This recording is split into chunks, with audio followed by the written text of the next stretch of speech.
In this video, I'll show you how to connect the figure and ground using passages, and it's in my book, Ellen's Guide to Design Elements, which is $5. Passages are very important in painting. They're areas of similar color and value that link shapes together. In my painting here, I used it with the lantern, where parts of the black frame are missing so that it looks like the light just glows past the lantern. I also used it in the distance here, merging these figures in places with the background.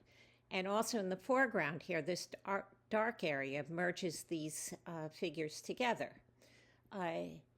They're important because they link figures. If each figure were separate, there would be no unity in the picture, and they would look like cutouts. These two figures appear separate from each other and separate from the background. Now, this may have been the artist's intention to flatten the figures, because whenever you outline a figure completely, it flattens it. But how would you change it if you wanted to make it look more 3D, as I did in my Photoshop version here? Well, one way is to vary the width and value of the light area. So I chose this as the light direction, so anything perpendicular to that would be the lightest, here and maybe over here. And some lines are thick, like here, and some are much thinner, like this. I added a gradation of values, like the legs, making them look more 3D.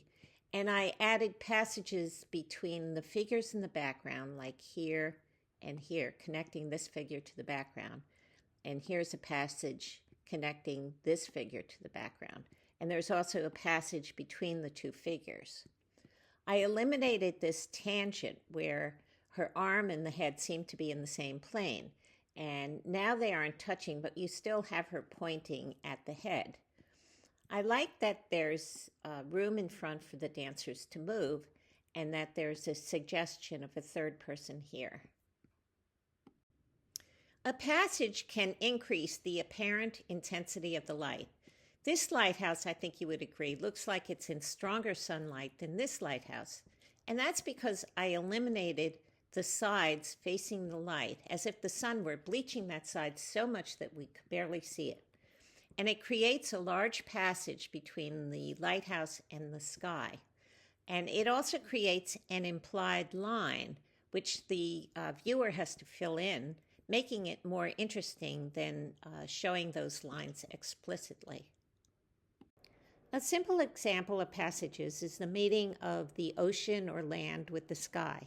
And here in fog, we can see that parts of the horizon we could see, and I marked them in green, and then other parts we don't see. And those are the passages where the values for the land and sky are the same.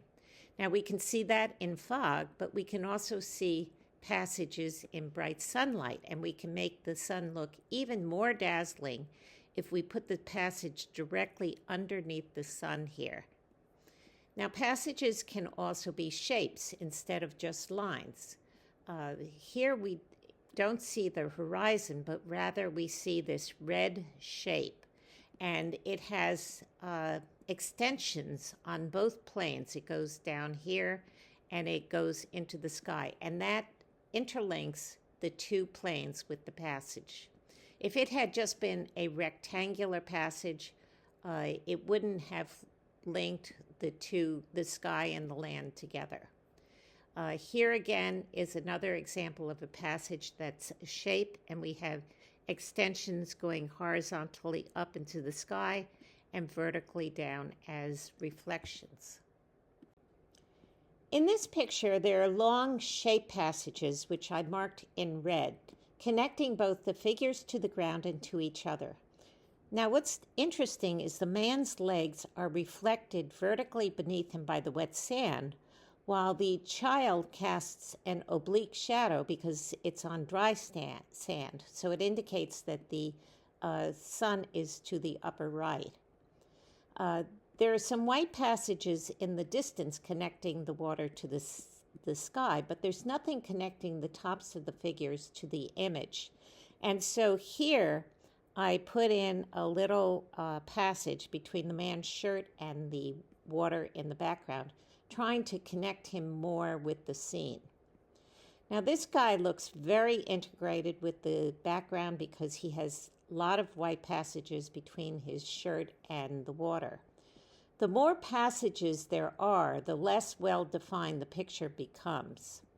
Now this distant land should continue on the other side, and I would prefer that it hit him on the shoulder rather than the neck because it does make him look a little decapitated. In this example, the figures are connected to the scene through horizontal and diagonal lines of the surf and through the reflections.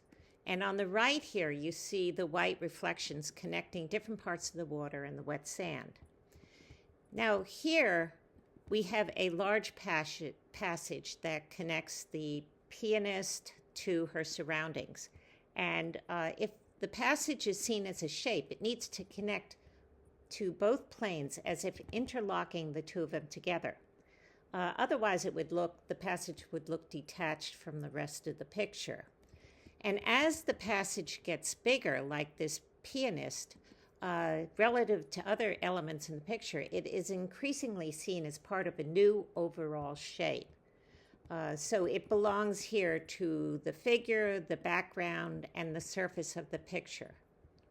And the observer is trying to find the lost and found lines that outline the pianist. Most successful paintings have passages.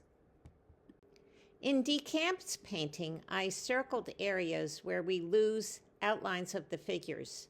We get a sense of a mass of figures rushing out of the school, and we would lose this momentum if each figure were outlined. And I like that it has a triangular shape with the shadowy figure of the teacher in the background. So check out my $5 book, and please remember to subscribe.